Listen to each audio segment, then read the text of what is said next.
ओम श्री परमात्मा नाम है। मैं आचार्य वेद अवस्थी आप सभी का शास्त्र चर्चा चैनल पर हार्दिक स्वागत करता हूँ। परम पूज्य गुरु जी प्रातः स्मरणीय वेद मूर्ति तपोनिष्ठ गीता उपनिषद पुराण और धर्मशास्त्र के विशेषज्ञ और व्याकरण विभाग के पूर्व विभागाध्यक्ष संस्कृत धर्म विज्ञान संकाय काशी विश्वविद्यालय वाराणसी प्रोफेसर भगवत शरण शुक्ल जी हम लोग को चरक संहिता पर ज्ञान दे रहे हैं। शारीरिक स्थान है और 8वां अध्याय है जाति सूत्री। तो 56वें अंश से गुरु जी आज हम लोग अर्थ सिखाएंगे। तो चलते हैं। यल्लीलायित विश्वमेतदखिलं यस्मिन् पुनर्लीयते यस्मात् स्थावरजङ्गमात्मकमिदं लोकं दरीदृश्यते भासा यस्य विभान्ति सर्वजगतः ज्योतिंषि सर्वात्मना तं देवं जगदेककारणमयं वन्दे त्रिलोकीश्वरम्। शास्त्र चर्चा इस चैनल से संबद्ध सभी विद्वद्गण, सभी जिज्ञासु छात्रवृंद, सहृदय सज्जन वृंद एवं इस चैनल के व्यवस्थापक आचार्य हरिहृदय अवस्थी जी, आप सभी का चरक संहिता के शारीर स्थान प्रकरण के जाति सूत्रीय शरीराध्याय की विचार परंपरा में स्वागत है। आज हम लोग इस अध्याय के 56वें अंश से विचार प्रारंभ कर रहे हैं। पूर्व दिन यह विचार हुआ था कि प्रसूता के दुग्ध में अगर दोष है तो उन दोषों को से उस दोष से युक्त दुग्ध का पान उस बच्चे को नहीं कराना चाहिए। ऐसी अवस्था में क्या होना चाहिए, क्या व्यवस्था होना चाहिए, उस पर आज विचार हो रहा है। तेषां तु त्रयाणामपि क्षीरदोषाणां प्रतिविशेषम् अभिसमीक्ष यथास्वं यथा दोषं च वमन विरेचनास्थापनानुवासनान् विभज्य कृतानि प्रशमनाय भवन्ति। पानान्नशन विधिस्तु दुष्टक्षीरायाः यब गोधूमशालिषष्टिक मुद्ग हरेणुक कुलथ सुरा सौवीर कैमरेय मेदक लशुनक रंज प्रायः स्यात्। तात्पर्य है कि 3 प्रकार के दोष कहे गए हैं, वातज, कफज और पित्तज। तो ये जो 3 प्रकार के दोषों का विचार इसमें हुआ है, तो उस पर विचार करके जिस दोष से दूध दुष्ट हुआ है, उस दोष के अनुसार वहाँ पर उस माता को उसका जो है संशोधन करना चाहिए। कैसे? वमन के द्वारा, विरेचन के द्वारा, आस्थापन के द्वारा, अनुवासन के द्वारा, अन्न का विभाजन कर जो की गई चिकित्सा है, उससे उस दोष का प्रशमन होता है, क्योंकि ये चिकित्सा दोष प्रशमन कारक। उसके साथ साथ उस माँ के भोजन में भी परिवर्तन करना चाहिए, जिससे उसका दूध जो है उस अपने शिशु के लिए उत्तम बन सके।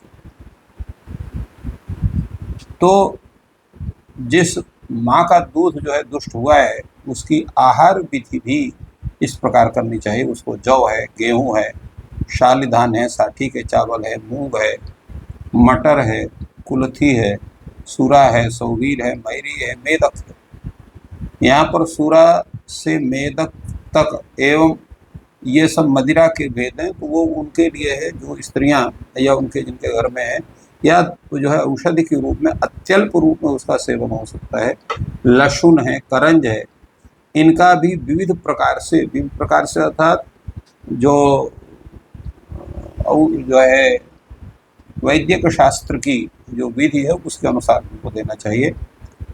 और ऐसा करने से क्षीर दोष विशेषांश्चावेक्षा तत्तद विधानम कार्यम से, क्षीर दोष तथा क्षीर का परीक्षण करके, माँ के दूध का परीक्षण करके जो दोष हों उनकी पूरी समीक्षा करें, उसको जान करके फिर उसका प्रतिविधान को करना चाहिए।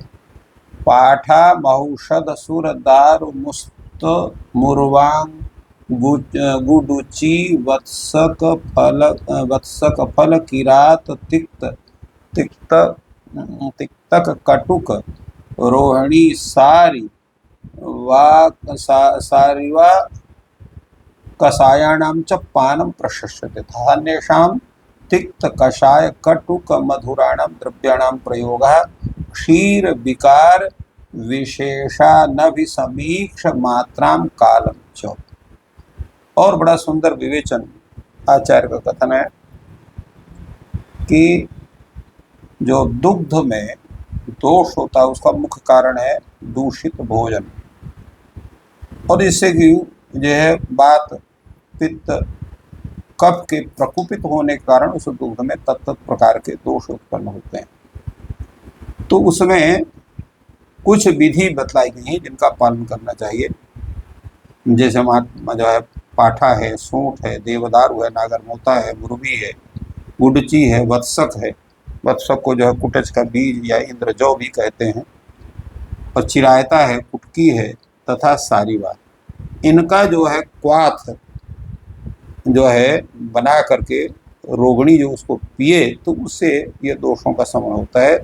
और इसके अतिरिक्त भी जो तिक्त है, कषाय है, कटुक रस प्रधान जो द्रव्य हैं उनका प्रयोग करने से भी दूध के जो विकार भेद बतलाए गए हैं उसमें स्त्री जो है की जो अवस्था है उसमें रोग को देख करके और उसके साथ साथ काल आदि का भी विचार करके तो इन सब का प्रयोग करना चाहिए, जिससे कि दुग्ध में समागत जो विकार हैं वो शांत होते हैं। तात्पर्य यह है कि वातज, कफज और पित्तज जिन जिन दोषों के कारण दुग्ध में जो है दूषता आई है उन दोषों को दूर करने के लिए जिन औषधि विशेषों की आवश्यकता हो उसका प्रयोग माँ के विषय में करना चाहिए, जिससे दुग्ध जो स्वस्थ होता है, क्योंकि माँ का दुग्ध ही पूर्ण रूप से लाभकारी उस शिशु को होता है। क्षीर जननानि तो मद्यानि सीधुवर्ज्यानि ग्राम्यानुपौदकानि च शाकधान्य मांसानि द्रव मधुराम्लवण भूयिष्ठाश्चाहारः क्षीरण्यौषधयः क्षीरपानमनायासश्च वीरणषष्टिशाली क्षुदालिकार्धव कुशकाश गुन्द्रेत कटक मूल कषायाणां च पानम। इस 57वें अंश में बता रहे हैं कि माँ के दूध की वृद्धि कैसे हो जिससे वह अपने शिशु को पूर्ण रूप से उसका पान करा सके। तो उसमें इन्होंने कहा है कि सीधु नामक मैद्रा भेद को छोड़ करके अन्य सभी प्रकार के जो मद्य हैं वो दूध को उत्पन्न करने वाले होते हैं।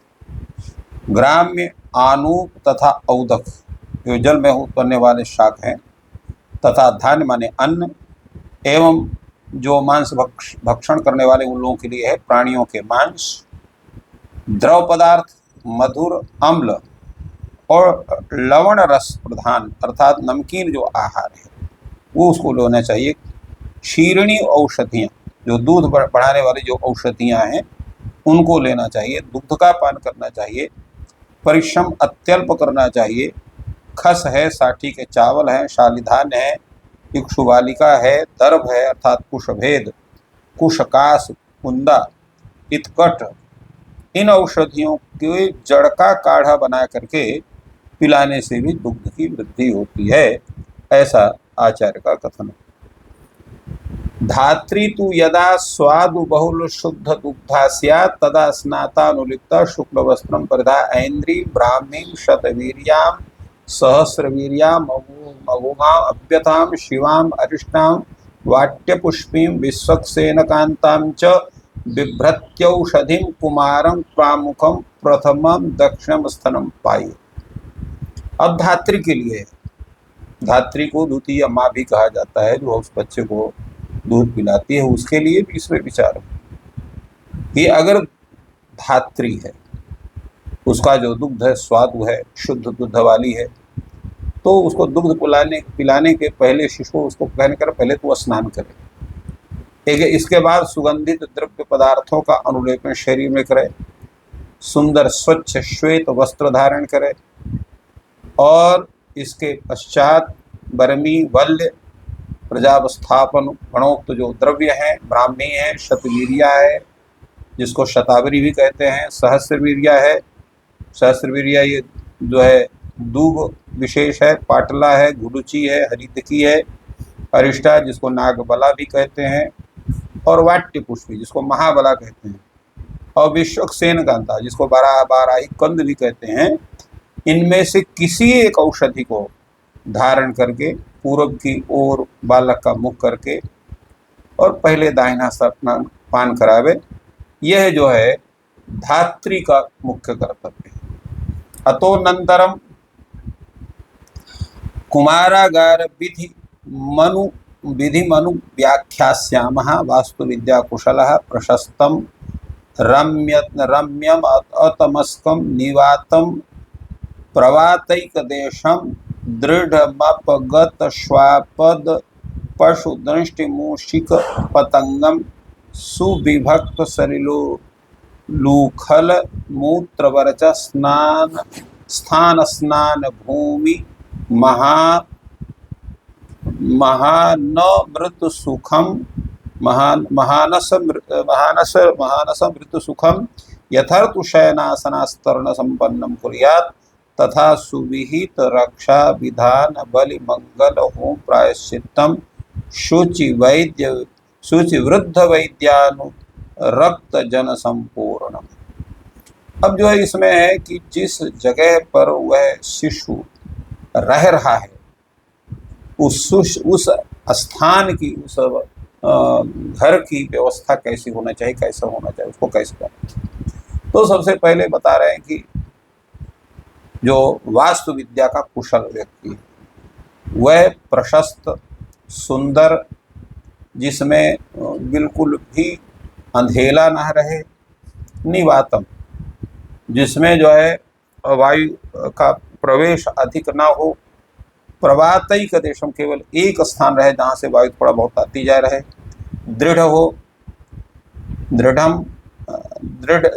हो, अपगत श्वापद और जिसमें कुत्ता है, बिल्ली है, पशु हैं और जो मूसिका है, पतंग है, ये सब उसमें ना आ सकें, और सुविभक्त हो, थोड़ा सा बड़ा हो, और सलिलो लूखल मूत्रवर्च स्थान स्नान भूमि महानसम, और उसमें क्या होना चाहिए, उसमें उलूखल मूसल का स्थान हो, मूत्रालय हो, शौचालय हो, स्नानागार हो, रसोई घर बने हो जो प्रत्येक ऋतु में सुखदायक हो, चाहे गर्मी हो चाहे बरसात हो, कोई भी मौसम हो, उसके अनुसार जो है वहाँ पर शयन, भोजन और जो है शयन कक्ष आदि ऐसे सब व्यवस्था हो, ऐसे घर का निर्माण होना चाहिए। और उस घर को विधि पूर्वक रक्षा विधान अर्थात गृह प्रवेश की जो विधि है उसके स्थान पर वहाँ पर रक्षा विधान, बलि है, मंगल है, होम प्रायश्चित करा करके और शरीर और मन से प्रवृत्त होकर के जो वृत्त हैं, जो अर्थात जो अत्यंत हर चीज़ के जानकार हैं, ऐसे वैद्य तथा जो बालक के प्रति स्नेह करने वाले व्यक्ति हैं उनसे परिपूर्ण उस स्थान को होना चाहिए।